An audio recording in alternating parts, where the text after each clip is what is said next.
Hi, everyone, and welcome to Points on the Board. I am William del Pilar, and what you would call a conservative Latino. And I talk on the intersectionality of sports, culture, and politics. This isn't your typical sports show, but as a fantasy sports pioneer who helped commercialize the industry, I never gave what is seen as typical, which is why my previous venture was at one time ranked in the top 2,000 websites in the world. Now, it's a show where you learn and you understand how progressives use culture, specifically sports, to continue to take our rights and slowly disintegrate our values. And I do mix it up with some out of the ordinary stories that aren't politically related. Some of them may be morality issues, the obvious police blotter, or just dumb scenarios that happen in the sports world. And we have one of those today. So tonight's episode has us fighting more transgender battles in soccer this time, 2 tennis stories, the man who stole the hat, and a so-called but not racism story. We'll also get our fill of the police blotter this episode. And we have some updates, including Imane Khelif, Raja Jackson, and Hulk Hogan. But our main story is a player turning politician, Mark Teixeira. But before we begin, do not forget to bookmark grumblingsmedia.com. Check out our new swag.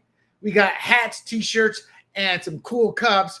And follow us on your platform of choice, YouTube, Rumble, Apple, Spotify, y Pandora, under the handle Grumblings Media. Let's get right on into it, my friends. Mark Teixeira. He's running for Congress in Texas from first base to first principles. Conservative principles, that is. He's a former World Series winner, and he had just announced his run. He isn't just trading the cleats for campaign boots. He's stepping into one of the most reliably conservative districts in Texas. And he's promising to defend Trump's America First agenda and restore constitutional grit to Congress. Man, boy, where did that ever go? Did we ever have it? Maybe with the founding fathers. So what happened here? Teixeira announced his run for Congress in Texas's 21st district. His launch follows Chip Roy's decision to vacate the seat and run for Texas Attorney General. I wonder if Chip Roy's looking at a senatorial run. It's probably easier to run for senator, probably looking at Attorney General to governor to senator. It's really tough to go from congressman to senator in a state like his with so many viable candidates. Here in California, we had Adam Schiff, a fluke. I mean, God, I think there's a lot we don't know about Adam Schiff and little boys that we'll find out one day, but I'm speculating. That's just my gut feel on that guy. Anyway, let me stop digressing. Teixeira brands himself a lifelong conservative, and he pledges to defend Texas families and individual liberty. So his campaign platform, it includes obviously border security, election integrity, that's a new one, and that's what I fully support, and protecting hardworking taxpayers. Hopefully lower taxes, no taxes. The 21st district spans parts of Austin, San Antonio, and the Texas Hill Country, and that district is pretty much solid Republican turf. Teixeira has the support of Greg Abbott, and he's worked with the Texas Public Policy Foundation. So he's got the background now, a little bit of gravitas there instead of being a dumb jock. He's also donated to Chip Roy's campaign and has echoed support for Trump's agenda. This is his first run for public office, but he's been politically active since retiring from baseball in 2016. This little podcast will probably be reaching out to him, and I forget the place kicker who is in Arizona. I want to build a little library of former athletes that are in Congress or running for Congress. So look out for that. How successful? We'll see. Now, Teixeira played 14 seasons in Major League Baseball for the Rangers, Braves, Angels, and Yankees. He won the World Series with the Yankees in 2009, and he has earned 3 All-Star selections. I don't know if he's a Hall of Famer type, but 14 seasons is a long time. The guy's probably got some serious bank. Could probably fund his own campaign here. He was known for power hitting and defensive prowess at first base. He was born in Maryland, and he began his career in Texas, and he moved back there with his family in 2021, playing the bull. That's how I remember Teixeira, was as a Ranger. So his return to Texas was framed as a recommitment to his roots and conservative values. who knows how much longer I'm in California for, but man, Texas, that heat down there, those big critters. Of course, I'm a humidity guy from Panama, so maybe Florida. But what do we know about Teixeira? Well, his early entry gives him a head start in fundraising, endorsements, and he has a name recognition, especially in a district that leans heavily Republican, and he's been active. And if he's endorsed Chip Roy before, he's probably been out on the campaign trail already as a name who was campaigning for him. And I'm speculating on that. Regardless, the primary is scheduled for next year, March 3rd, and a runoff May 26th if needed. The general election obviously being November 3rd, 2026. The seat is rated as a safe Republican by multiple outlets, including Cook Political Report and Sabato's Crystal Ball. And the point here is this is real. Pretty much this race will likely be decided in the primary in March. So right now, who are the candidates and who's the front runner? Well, right now, Teixeira's the de facto front runner, simply because he's the only declared candidate and he's got national name recognition because of his MLB career. He's aligned with Trump, with the governor, Greg Abbott, and obviously congressional representative of that district, Chip Roy. So those are three power players in Texas Republican politics. I mean, Trump has nothing to do with Texas, but Trump's name carries weight in every state and every Republican primary. And he's already backed by the Texas Public Policy Foundation and has donated once again to Chip Roy's past campaigns. So to close this out, Mark Teixeira is running for Congress, and his candidacy isn't a celebrity stunt, people. It's a calculated move in a district built for ideological continuity, which he professes. He's not running as a moderate or a fence sitter. He's aligning directly with President Trump, Governor Abbott, and Representative Roy. And that's a hardline conservative posture. Now, Trump isn't a conservative per se, but he's aligned with us literally on 90% of his policy. The timing's strategic, obviously. Roy's exit opens this lane, and Teixeira's name recognition gives him the instant traction anybody would love to have. His baseball legacy gives him the cultural capital, and he'll sway a lot of Latinos también. But his platform is pure policy, border, liberty, and taxpayer defense. The bottom line is Teixeira isn't swinging for Congress, my friends, pun intended. He's stepping into a power vacuum with a bat full of conservative credentials and a district ready to cheer. Man, I'm good with my puns, aren't I? Okay, so let's move on here. I will keep an eye out on that primary and keep you guys in the loop. And hopefully some of these candidates I want to interview will bear fruit and come on. Probably won't be done via the Points on the Board podcast, but probably I've been toying with a new semi podcast with fired up the interviews. And so we'll see how that goes. Okay.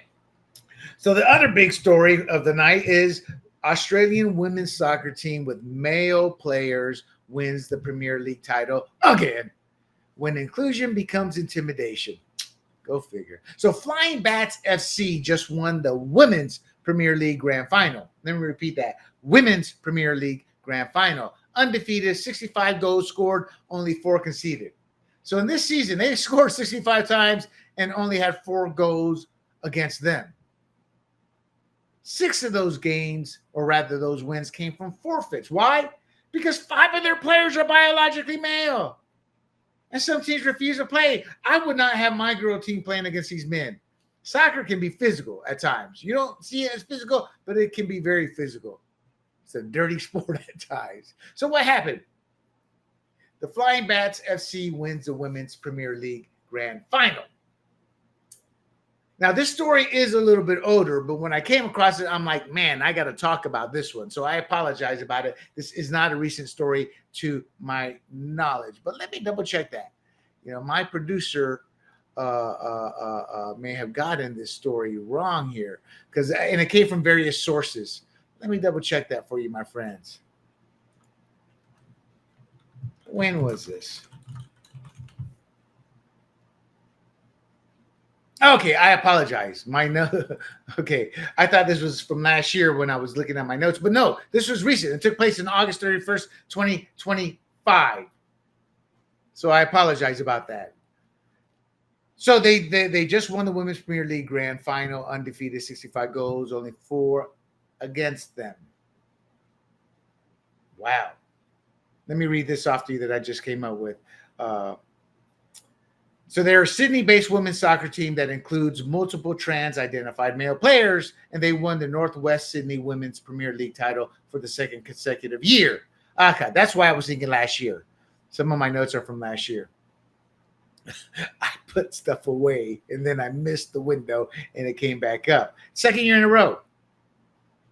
They defeated West Pennant Hills Cherrybrook FC 3-0 in the grand final at Christie Park. Obviously, they have faced ongoing criticism. Why? Because of men saying they're women. It's gender self-identification. So if these men go, I feel feminine today. I had my period. No, buddy, you had a sharp. There's a difference.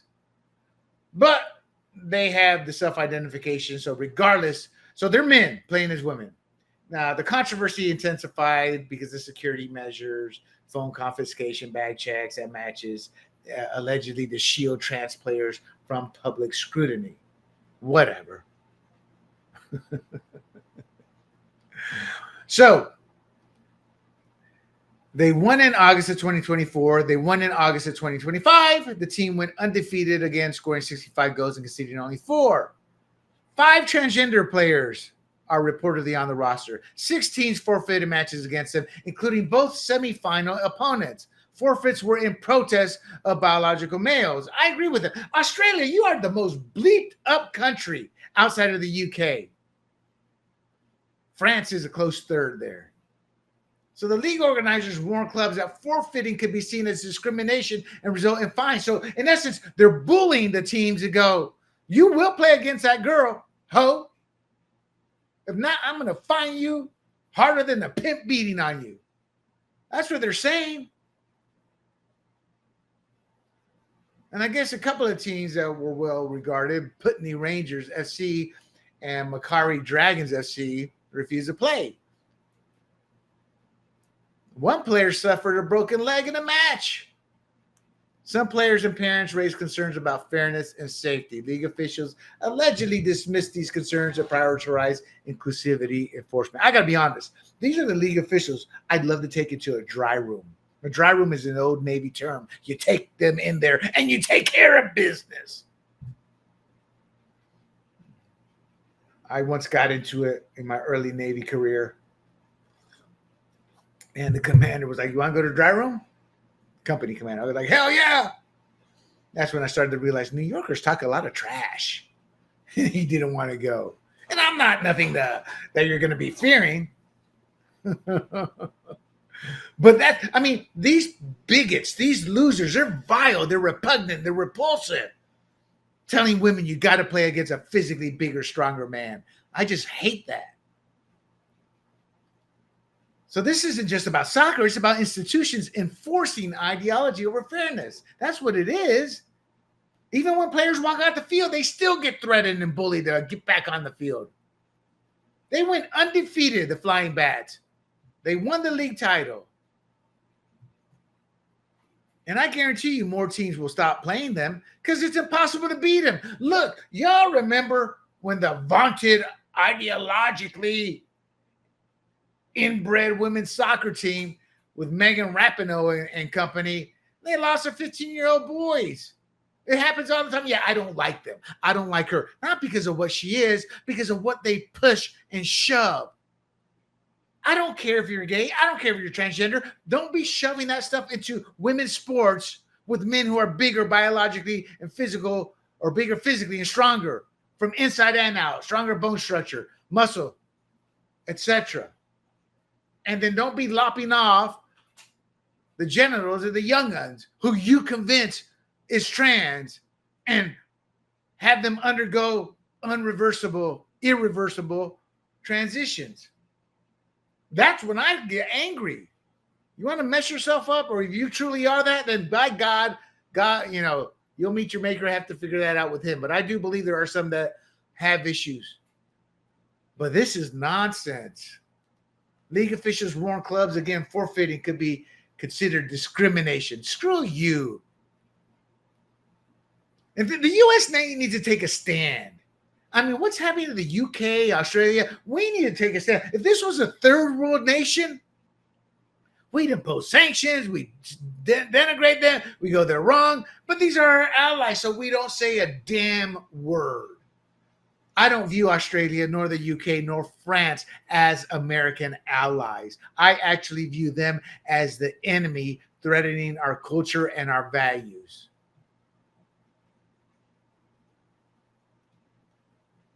Again, a player suffered a broken leg in a match, and multiple teams lost players who refused to compete with them.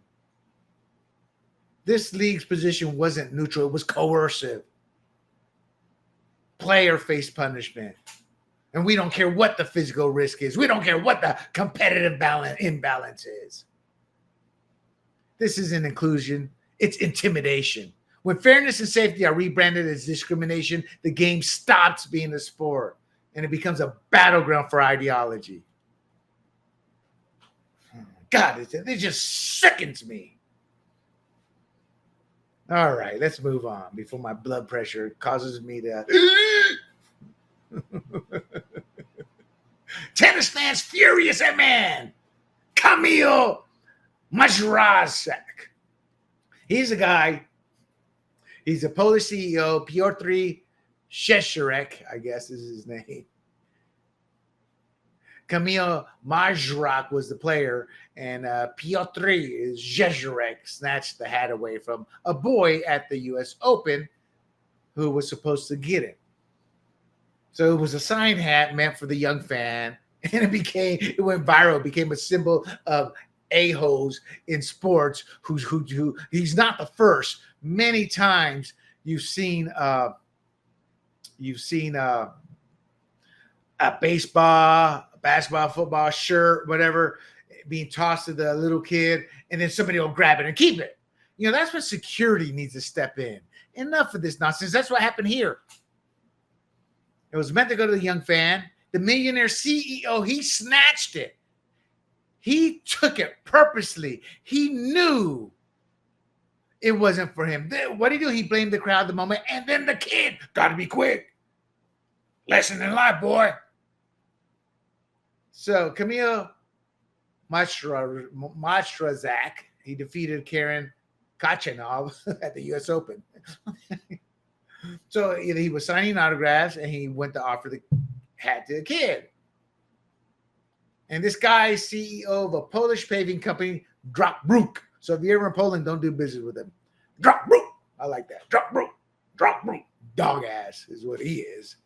And he didn't intercept the hat. He stole it, and he put it in a woman's bag. And the boy was like, hey, it's my hat. And this was all on video. And the guy would not look at the boy or look towards the direction of the tennis player because he knew what he did was wrong. So he just didn't want to look at it because that was guilt. And thank goodness he was identified online and faced a backlash, including review bombing of his company. Keep review bombing that bastard's company. And his initial response was, life is first come, first serve. You know what? He's another punk-ass bitch you want to take into a dry room. So you first come, first serve. Finally, it got too much. The backlash. His top dog status, talking behind a computer like I am. He issued a formal apology, calling it a grave mistake and claiming he thought the hat was meant for his sons. What a freaking lie. You are a liar, PR3, you idiot, you dog, you vajayjay, you pajama boy. Your wife is probably being pleasured by a real man right now. That's how vile of a scumbag you are. You're not a man. You're a vajayjay. To sit there and lie like that. I thought it was meant for my sons. You are a duck with a C. And man, you're raising those boys to be the same as what you are. And because of this pressure, he says that it was stated that the hat was returned to the boy. Now, the tennis star, unaware at the time, he later saw the video and used social media to locate the kid. Brock, I think is his name. And he met with the kid a couple days ago and gave him a new signed hat and other gifts. We got it. All good now, he said. Good for him for seeking him out. See, this burns me up. It's like maybe I'm getting older, but it's like, What the hell's the matter with you people? I mean, look behind me. You see all these figurines and all that? I went out, I bought them. I didn't take them from anybody. I'm a kid at heart in some ways. But I also know maybe, and actually I'm a kid at heart in some ways because it was a time of our innocence. It was a time to laugh, to play. You didn't have any worries in the world yet. Not that life is miserable. It's not. But it's truly a free-for-all world when you're a young child. And if you're a woman competing in the sport, whether you're a man or a woman competing in the sport at a certain level, they have these things, these rewards, these glory, these highlights of your life taken away from you by bad, pathetic excuses for human beings. I have no words for it. I have anger for that. It's like, is this the best human civilization has to offer from the average Joe? Looks like it in many ways. This wasn't a misunderstanding. It was a moment of raw entitlement. He got caught on camera and it was amplified by public outrage as it should have been. Shizrax, whatever your name is, Chirac's initial instinct wasn't remorse. It was deflection. Legal threats. Yeah, I remember that. He threatened on the internet. You can be sued in a tone-deaf defense of his actions. You know what? He's an arrogant penis. He's an arrogant penis. As CEO, a millionaire, he's a bully. That's why he's the type of guy you want to take into a dry room. Given the beating his daddy actually should have given him, but obviously never did. An apology only came after reputational damage. It wasn't moral clarity. The tennis star's response, Majrzak, quiet, direct, and restorative. And that's in stark contrast to that CEO loser. Sportsmanship isn't just for athletes. When grown men snatch gifts from children and then call it first come, first serve, it's not just bad optics. It's cultural rot. Boy, you were not brought up good, were you? All right, let's move on. Taylor Townsend versus Jelena Ostapenko. I tell you, man, these foreigners taking over tennis and winning hard. And I'm not saying that as a knock. I'm like, man, it's like when you start coming tennis, I need to go to my dictionary because I apologize for any of these mispronunciations. I used to love tennis as a kid, Bjorn Borg, Jimmy Kana, all the greats from that era. Chris Evert, Martina, Steffi Graf. That's about time I stopped watching. But I still keep up with it in terms of the news. Anyway, Taylor Townsend didn't call this incident racist, but the typical mainstream media did. So Jelena Ostapenko accused her of having no class and no education. And so what happens? The white savior press pounced on that, as well as those making bank in the racism industry as well, twisting a tennis spat into a racial scandal. No matter what the media tries to spin, this isn't racism.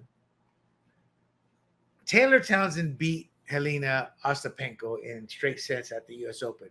So during the post-match handshake, Ostapenko accused Townsend of having no class and no education after a net cord shot.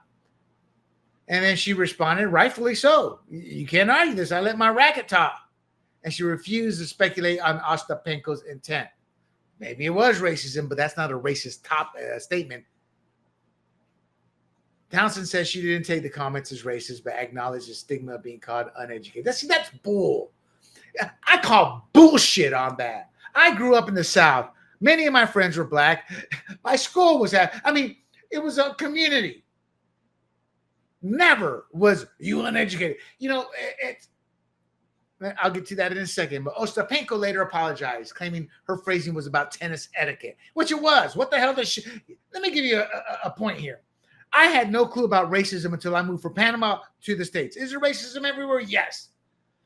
But it's top and center here with the victim mentality, with the reparations. As a Latino, any Latino say, we don't owe anyone squat. I don't care if you're Asian, black, white. I don't owe you squat. So yeah, I take issue when crap like this is thrown out. The media, the white saviors. I'm going to be your white savior there, William. I saw that with my mom all the time. The media playing the race card as always. But thank goodness Townsend didn't play along. Townsend didn't say it was racist. The media did.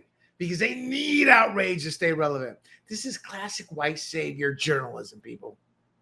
Elites projecting racism where none was claimed and treating black athletes like they can't speak for themselves. I got to save you there. I got to save you there, black athlete. Let me save you. I'm the white reporter. I'm going to save you. Man, I saw this firsthand. White liberals treating my mother like she's too dumb to understand, rushing in to save her for things she never asked to be saved from. The insult was not racial. It was classist. No education is a term used by many elites across cultures to shame anyone they view beneath them. Man, I lived in the South. I never saw that phrase weaponized specifically against black people.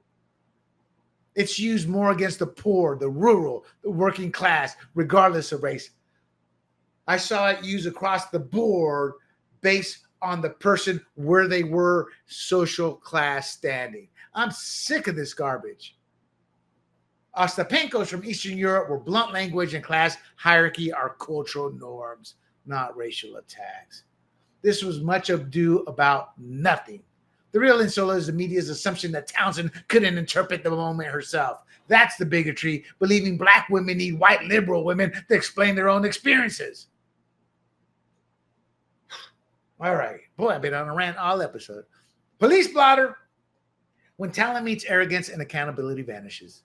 So they're praised for speed, strength, swagger. But off the field, some of these athletes are walking cautionary tales of idiocy, stupidity, naivety, ignorance, all the above. From reckless driving to violent assaults, the headlights aren't just about bad decisions. They're also about institutions that enable them.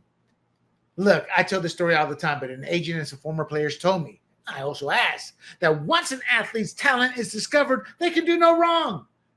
Whatever they do that's wrong is covered up, resolved, taken care of, because they want that player on the court, on the field, you name it.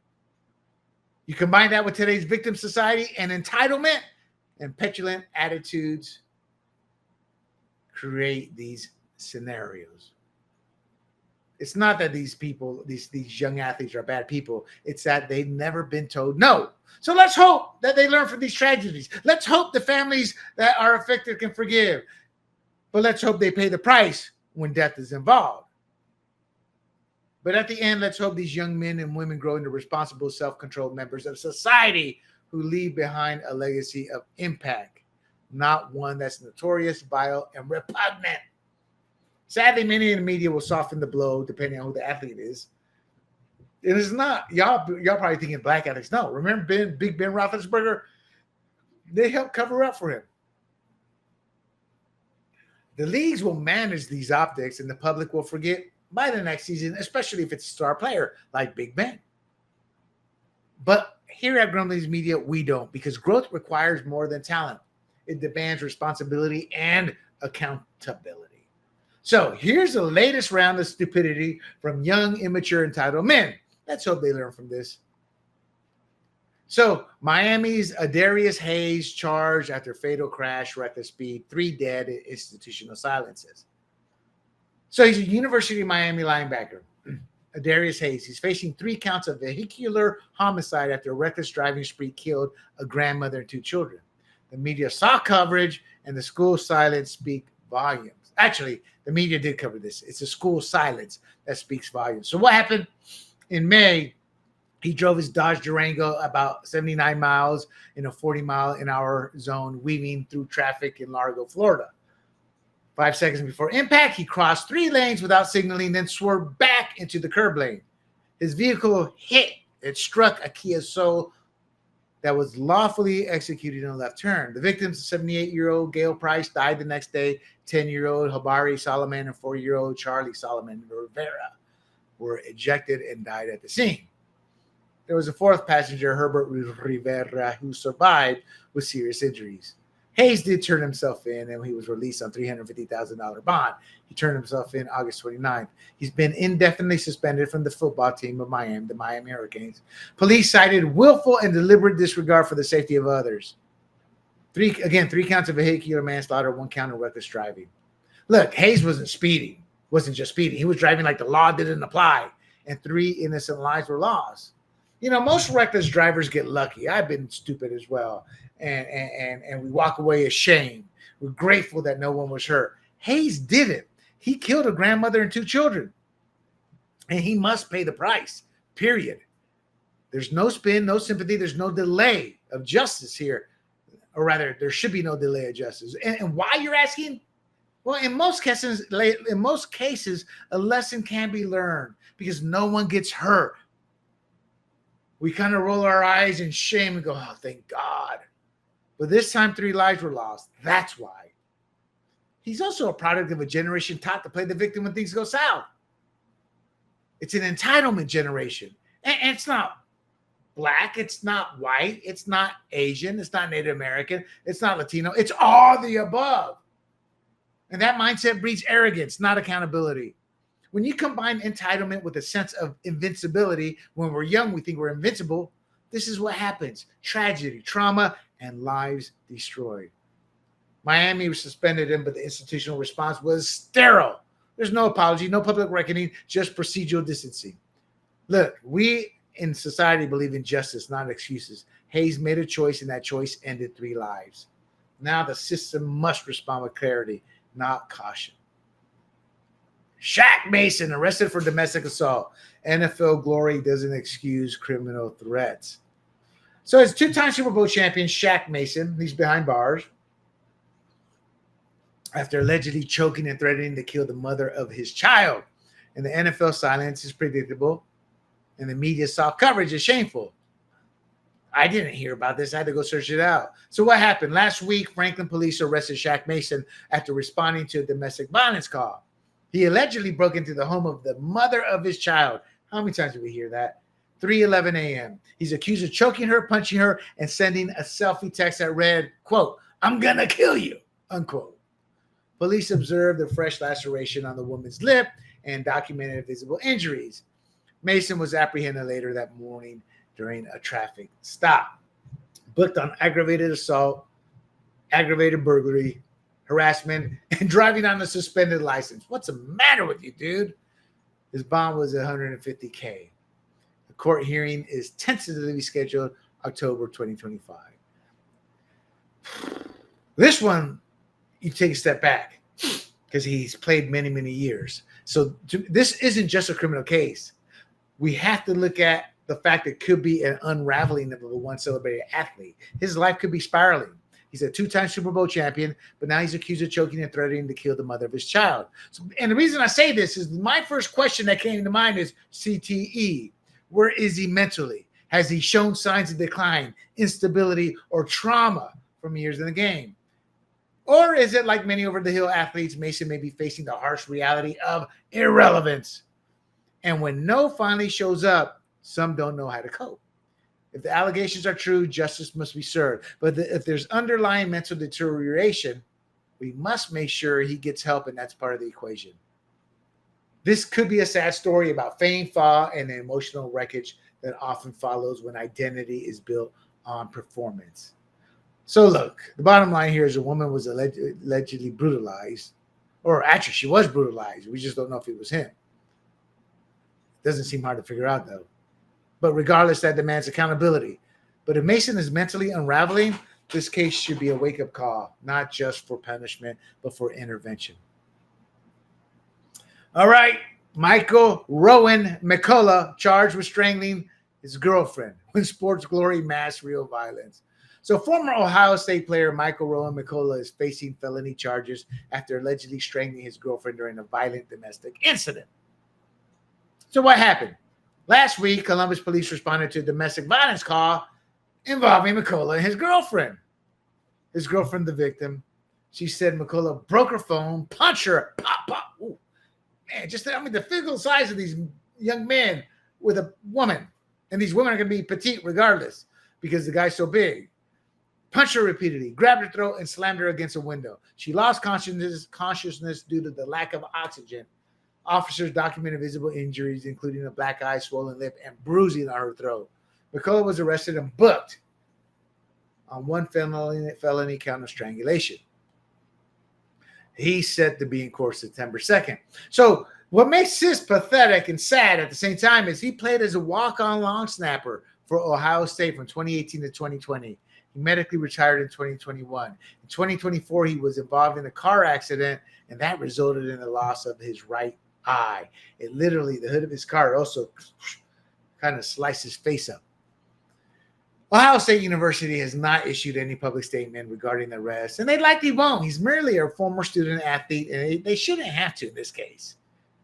It's not like he's back with the program and part of the program. This story isn't about a star athlete. It's about a young man whose dream was cut short and then whose life is currently unraveling, or maybe unraveling.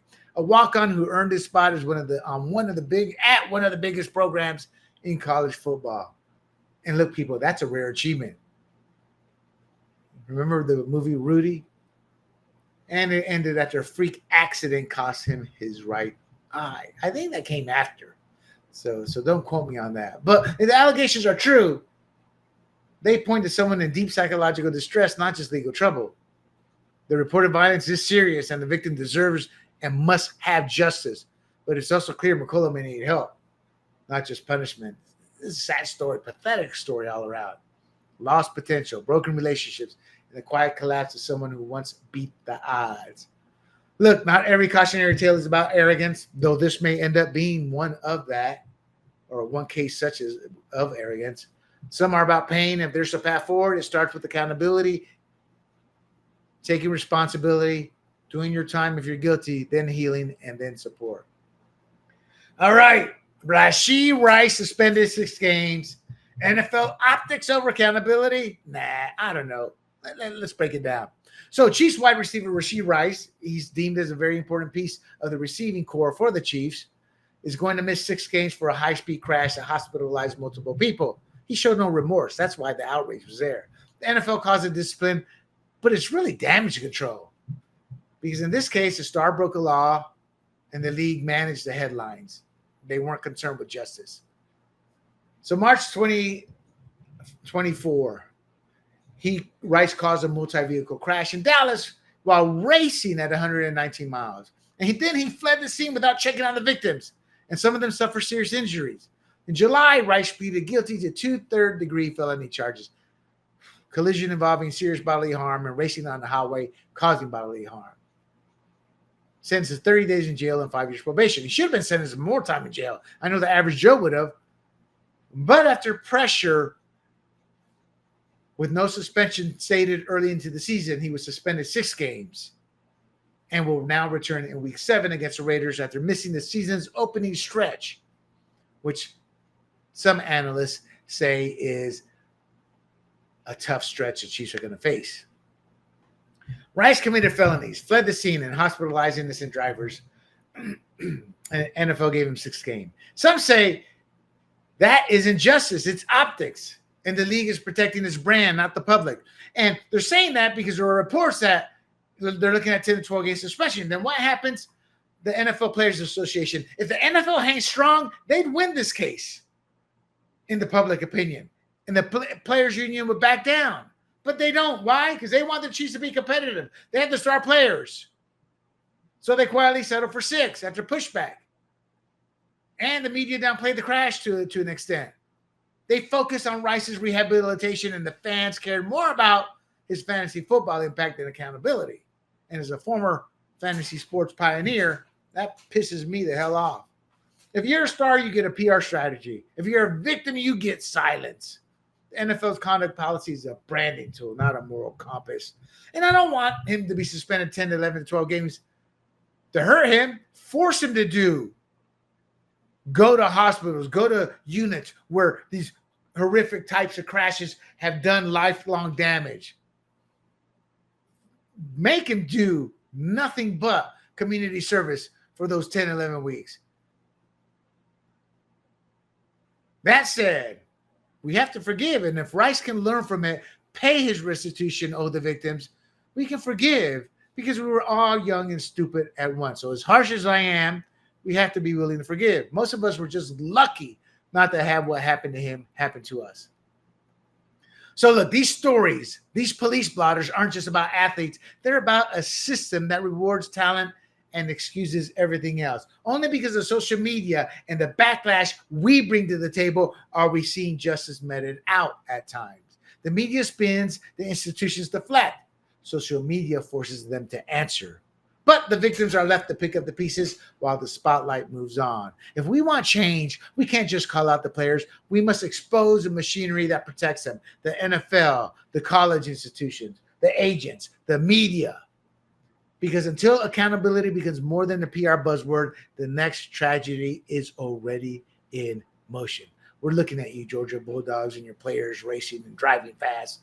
We don't forget. We don't excuse them. We don't let silence win. But we do have the compassion to forgive when accountability is accepted and justice happens. All right, I got a quick update here for you. A couple stories here. Imane Khelif appeals the genetic sex testing ban. Boxing bureaucracy versus athletic victimization rights. So Olympic gold medalist Imane Khelif is banned from competition unless she undergoes genetic sex testing. And she's fighting back. She's appealing, trying to reshape global sports policy. But for now, she's sidelined, deservedly so, and world boxing isn't budging. So what happened? This past month, Khelif filed an appeal with the Court of Arbitration for Sport, CAS. CAS denied her request to suspend the ban while the case is pending. She's currently barred from competing in world boxing events until she completes the genetic test, but she will miss the World Boxing Championship. That's in the next couple of weeks, and that's due to the ban. World Boxing's May 2025 policy mandates one-time genetic sex testing for all athletes over 18. And the policy is there to ensure safety and competitive fairness in women's divisions. Once again, the social media world exposed her, made noise about this, and it got noticed. Khelif won the Olympic gold in 2024, and she competed for years without issue. Now she's being sidelined over chromosomes, and deservedly so. This isn't about fairness, people. It's about exposure. 2 leaked tests show she has XY chromosomes. She's a man. And she's not refusing the test because it's invasive. She's refusing because she knows she'll fail. World Boxing's policy isn't the problem. It's the enforcement of reality. You can't protect women's sports while exempting athletes who biologically aren't female. The left claims to defend women's rights, but where are they when actual women are being pushed out by biological males? Khelif says she was born female. Her former manager claims she was retiring. She publicly called that false, and she accuses him of betrayal, or he accuses him of betrayal. Look, at the end of the day, this isn't about control. It's about truth. Khelif isn't being punished for refusing a test. I keep saying she. He's being held accountable for avoiding confirmation of what's already been leaked. There's a Roger Jackson banned update. He's banned from wrestling after a brutal wrestling assault when scripted turns criminal. So a pre-planned wrestling segment, as we know, turned into a real-world beatdown, and now Roger Jackson is banned, under investigation, and facing felony charges. So what happened? Roger Jackson was pissed off, and he violently and purposely attacked wrestler Psycho Stu Smith. And it was during a Knock X Pro Wrestling event in Los Angeles. For those of you not aware, which shouldn't be anyone, wrestling's a fixed sport. It's choreographed. Jackson slammed Smith to the canvas, punched him repeatedly in the head while he lay unconscious. Smith suffered fractured jaw, broken maxilla bone, lacerated lip, and multiple lost teeth. Stu was happy about that. Now, Rampage Jackson admitted that the segment was pre-planned. Payback after Smith hit his son with a beer can. But said Raja took things too far. No, you freaking stupid moron, Rampage. Too far. Let me do that to you. And then you say, oh, he just took it too far. No, he purposely tried to kill the guy out there. LAPD is investigating this incident as felony battery. It should be attempted homicide. And the streaming platform banned Raja properly, and knocks ex-pro wrestling severe ties and condemned the attack as selfish and responsible violence. Now, I don't see him going to WWE ever. In fact, the WWE reportedly pulled its affiliation with Knock ex-pro following the incident. They want nothing to do with this. This wasn't a stunt gone wrong. It was a violent assault during what was supposed to be an exhibition match. Stuart Smith entered the ring expecting performance, not trauma. He was blindsided, brutalized, and hospitalized. And Roger Jackson should be held fully accountable. He should do jail time. He tried to kill the guy. The banning is deserved, and the civil suits should flow and follow hard. And then you got Rampage Jackson's stupid lie and attempt to portray the victim as conscious. Oh, he's conscious. Why did he say that? Well, a conscious victim who's coming out, oh, it's not as bad as it looks. He was trying to protect his son. He wasn't being malicious. He was being stupid, ignorant. Actually, he was being malicious. He knew better, but he didn't care. He wanted to protect his son. And people say that that's altruism. No, it's not. Altruism is when you sacrifice yourself for your kid. I hate it when people go, oh, she's being altruistic to her son by not turning him into the law. No. Is she turning herself in? Is she putting her life on the line? That's altruism. Anything else is just selfishness, hatred, vile, repugnant, disgraceful. Regardless, this is what happens when institutions blur the line between entertainment that turns into violence and fail to protect the performers. Jackson wasn't mentally fit to perform, is what some are saying now. He had suffered a concussion just days earlier from MMA sparring. That's according to his father. Likely an excuse. We don't know. And his father's now saying he should never been in the ring. See, his father's trying to deflect blame from his kid. It's your boy, Jackson. This isn't about politics, people. It's about consequences. A man was assaulted. Attempted murder, in my opinion, is what happened here. And it was under the guise of performance. The system that allowed it must answer for that. All right. Let's close this out with Hulk Hogan's widow. Says he didn't die of a heart attack. He stopped breathing after botched neck surgery. But instead of demanding answers, the media is treating it like tabloid drama. What do you expect? It's Hulk Hogan. So what happened here, as we know, July 24th, Hulk Hogan passed away at his home in Clearwater Beach, Florida. The official cause was listed as a heart attack. Hogan underwent neck surgery in May of this past year, and his widow, Sky Daly, claims the phrenic nerve was damaged, impacting his ability to breathe.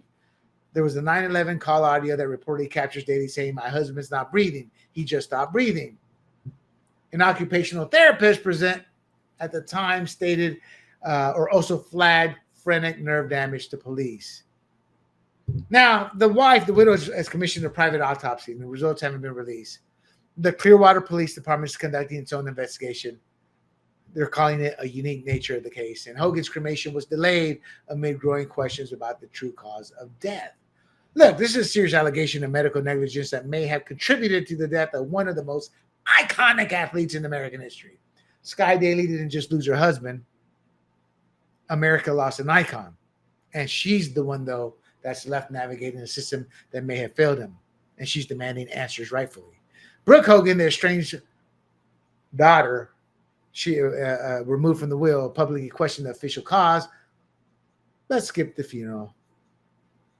Daly commissioned, again, a private autopsy. And whether this is driven by grief, love, or suspicion, we don't know. We'll never know. Hogan was likely financially secure, and that's why that's brought up. Is this about justice and preventing future harm or something else? We don't know. I pray to God it's about justice. The bottom line is the world lost an icon who inspired millions. Hulk Hogan wasn't just a wrestler. He was the embodiment of the American dream. Before I close the show out, my friends, let me show you some swag. Here's our classic mug. You see me drinking it here.